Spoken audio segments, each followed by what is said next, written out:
આપ જોઈ રહ્યા છો સ્પેશિયલ રિપોર્ટ. હું છું આપની સાથે દીપા શર્મા. દેશની રાજધાનીને હચમચાવનારા આતંકીઓની પોલ ધીમે ધીમે ખુલી રહી છે. અત્યાર સુધીમાં તપાસના તાર 3 રાજ્યો સુધી પહોંચી ગયા છે. એટલે કે હવે આતંકી ડોક્ટરોનું ઓપરેશન શરૂ થયું છે. આતંકી ડોક્ટરોની તપાસમાં તેમના અગાઉના નામ પણ ખુલી શકે છે. જો દિલ્હી બ્લાસ્ટમાં અત્યાર સુધીમાં શું થયું.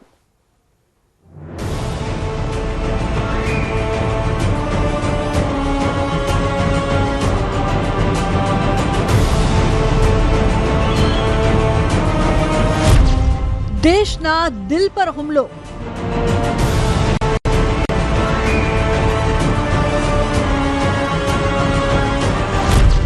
आतंकी हुमलो गुस्साમાં देश. इसके पीछे के षड्यंत्रकारियों को बख्शा नहीं जाएगा.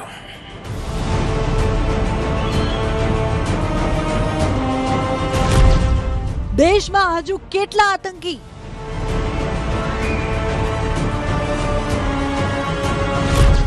એક ને શોધશે એનઆઈએ.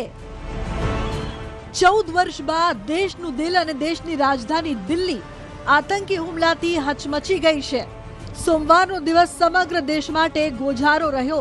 સોમવારની સાંજે દિલ્હીના લાલ કિલ્લા નજીક મેટ્રો સ્ટેશન ગેટ નંબર 1 પર એક ભયાનક વિસ્ફોટ થયો. વિસ્ફોટ એવો જેણે આસપાસમાં ઉભેલા અનેક વાહનોને અડફેટે લઈ લીધા અને સર્જાઈ કરુણાંતિકા. કોઈને કંઈ ન સમજાયું. પ્રત્યક્ષદર્શીઓ મુજબ જે લોકો કારની સૌથી નજીક હતા તેમની હાલત તો શબ્દોમાં વર્ણવી શકાય તેમ પણ નથી. દુર્ઘટનામાં અડધો ડઝનથી વધુ લોકો મોતને ભેટ્યા છે અને 20 જેટલા લોકો ઇજાગ્રસ્ત છે. જો કે આતંકી હુમલા બાદ દેશ ચૂપ નહીં બેસે તેનો સંકેત પ્રધાનમંત્રી નરેન્દ્ર મોદીએ ભૂતાનથી આપી દીધો છે. જ્યારે પ્રધાનમંત્રીએ ઘટના વિશે વાત કરી ત્યારે તેમનો અવાજ ગંભીર હતો. પીડિતો અને મૃતકોના પરિવાર પ્રત્યે સંવેદના હતી અને આંખોમાં ગુસ્સો. સાંભળો પ્રધાનમંત્રીએ ભૂતાનથી આતંકીઓને શું સંદેશો આપ્યો છે. हमारी एजेंसियां इस षड्यंत्र की तह तक जाएगी. इसके पीछे के षड्यंत्रकारियों को बख्शा नहीं जाएगा. હુમલા બાદથી જ તપાસનો ધમધમાટ શરૂ થઈ ગયો છે. તપાસ માટે આઈબી, એનઆઈએ, એનએસજી સહિતના અધિકારીઓની ટીમ બનાવાઈ છે. 500 થી વધુ અધિકારીઓ અને જવાનો તપાસમાં જોતરાયા છે. તપાસમાં લાગેલા દરેક અધિકારી અને જવાનોને અલગ અલગ ટાસ્ક સોંપાયા છે. હુમલા સાથે જોડાયેલા તમામ એંગલથી તપાસ કરવામાં આવી રહી છે. હજારો સીસીટીવીની તપાસ કરવામાં આવી રહી છે. દિલ્હી બ્લાસ્ટ પહેલાના સીસીટીવી ફૂટેજ સામે આવ્યા છે. દિલ્હીની લાજપત રાય માર્કેટના આ દ્રશ્યો છે. બ્લાસ્ટ થતાં જ માર્કેટમાં અફરાતફરી મચી ગઈ હતી. લોકો આમ તેમ દોડવા લાગ્યા હતા. વિસ્ફોટ બાદ ગભરાયેલા અને ભાગતા લોકોને જોઈ શકાય છે. લોકો પોતાનો ધંધો મૂકીને જીવ બચાવવા ભાગ્યા હતા.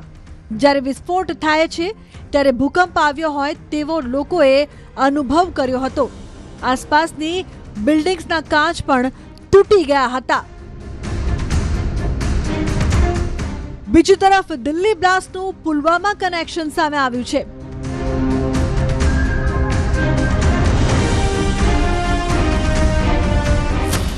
પ્લમ્બર,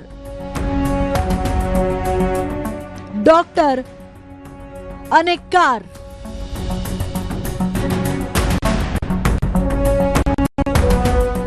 દિલ્હી વિસ્ફોટના પુલવામા સાથે જોડાયા તાર.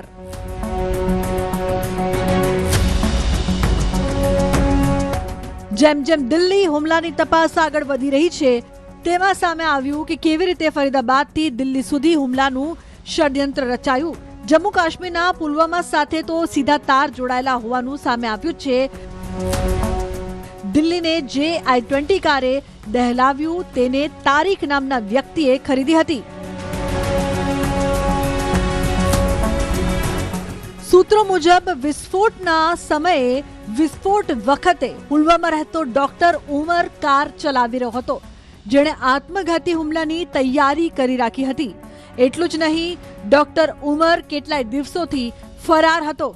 બીજી તરફ વિસ્ફોટની રીત પણ પુલવામા હુમલા જેવી જ હતી. કારમાં આઈઈડી લગાવી બ્લાસ્ટ કરવો જૈશે મોહમ્મદનું મોડ્યુલ છે. આતંકીઓએ પુલવામામાં આ જ રીતે હુમલો કર્યો હતો. અને સૌથી મોટી વાત એ છે કે જે ડોક્ટર કાર ચલાવી રહ્યો હતો તે ખુદ પુલવામાનો છે. આ જ શંકાના આધારે પોલીસે ડોક્ટરની માં અને તેના 2 ભાઈઓની અટકાયત કરી હતી. પુલવામામાં તેના ઘરે હલચલ વધી ગઈ.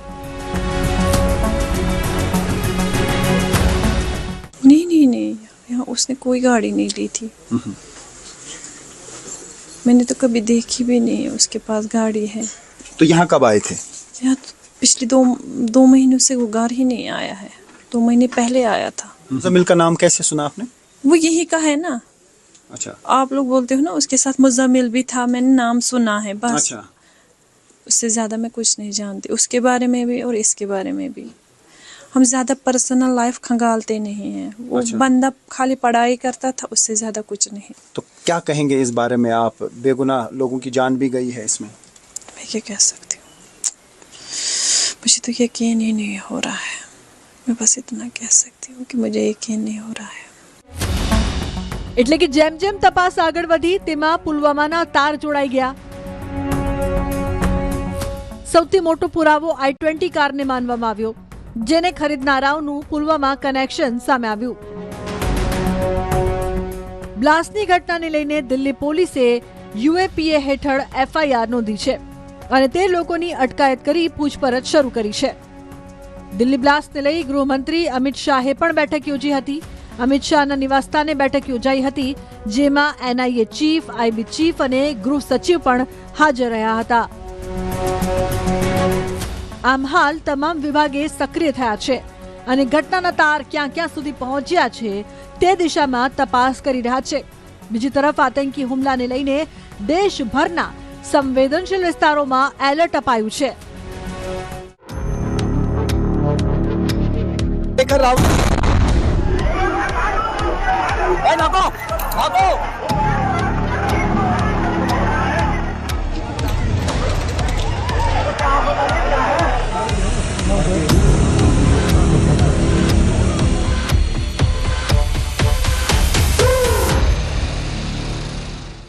દિલ્હી આતંકી હુમલાની તપાસમાં તપાસ એજન્સીઓ 3 મહત્વના એંગલ પર કામ કરી રહી છે.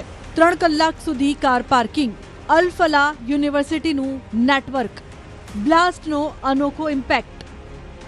દિલ્હી બ્લાસ્ટનો પહેલો એંગલ 3 કલાક સુધી કાર પાર્કિંગ. તપાસ દરમિયાન સૌથી મોટો સવાલ એ 3 કલાકનો છે, જ્યારે આરોપી ડોક્ટર ઉમરે લાલ કિલ્લાના પાર્કિંગમાં પોતાની કાર પાર્ક કરી હતી. મળતી માહિતી મુજબ આરોપીએ 3:19 કાર પાર્ક કરી હતી અને તેને 6 કલાક અને 22 મિનિટે બહાર કાઢી હતી.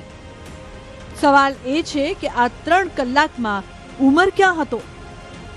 શું તે કોઈના નિર્દેશ લઈ રહ્યો હતો કે સ્લીપર સેલના કોઈ સંપર્કની રાહ જોઈ રહ્યો હતો?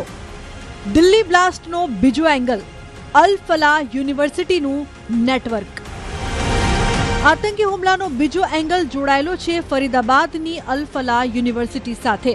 આ એ જ યુનિવર્સિટી છે જ્યાં અંદાજે 3000 કિલો રાખવાના આરોપી ડોક્ટર મુઝમ્મિલ અને ડોક્ટર અદિલ ભણાવતા હતા.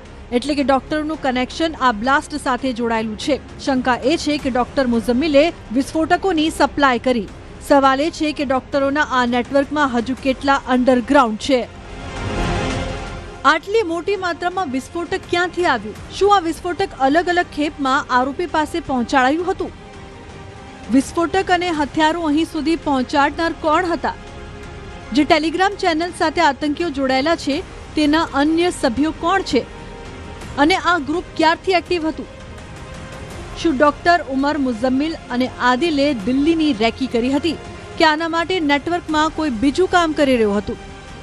દિલ્હી બ્લાસ્ટનો ત્રીજો એંગલ, બ્લાસ્ટની અનોખી ઇમ્પેક્ટ. ત્રીજો એંગલ બ્લાસ્ટના ટેકનિકલ મુદ્દા સાથે જોડાયેલો છે. વિસ્ફોટમાં પોલીસને કોઈ બ્લન્ટ ઓબ્જેક્ટ જેવા કે ખીલી, બોલ બેરિંગ, બ્લેડ જેવી ધારદાર વસ્તુ નથી મળી. વગર બ્લન્ટ ઓબ્જેક્ટ વગર થયેલા આ બ્લાસ્ટની અસર એટલી વધુ હતી કે ત્યાં કેટલાય વાહનોના ફૂરચા ઉડી ગયા. આસપાસના કેટલાય વાહનો સળગવા લાગ્યા. નજીકની માર્કેટમાં પણ આની ભયાનક અસર જોવા મળી. વિસ્ફોટનો અવાજ દૂર સુધી સંભળાયો હતો. આટલા મોટા વિસ્ફોટ બાદ પણ જમીનમાં એક ખાડો પણ ન પડ્યો. સૂત્રો તરફથી મળતી માહિતી પ્રમાણે લાલ કિલ્લા વિસ્ફોટમાં હાઈ ઇન્ટેન્સિટીના કેમિકલ બોમ્બનો ઉપયોગ થયો હતો, જે એટલો ખતરનાક હતો કે આસપાસ જે પણ આવ્યું એ તબાહ થઈ ગયું. FSL તપાસ બાદ ખબર પડશે કે કયા કેમિકલનો ઉપયોગ થયો હતો, પરંતુ એ સ્પષ્ટ છે કે લાલ કિલ્લા બ્લાસ્ટનું ષડયંત્ર 3 રાજ્યોમાં ઘડાયું. સૂત્રોનું માનીએ તો આની બ્લુપ્રિન્ટ કાશ્મીરમાં બની, ઓપરેશનની તૈયારી હરિયાણામાં થઈ અને લક્ષ્ય નક્કી કરાયું દિલ્હીના લાલ કિલ્લાની સામેનો વિસ્તાર. આ દરમિયાન આર્કિયોલોજીકલ સર્વે ઓફ ઇન્ડિયા મુજબ લાલ કિલ્લો અને તેનું પાર્કિંગ સોમવારે બંધ રહે છે.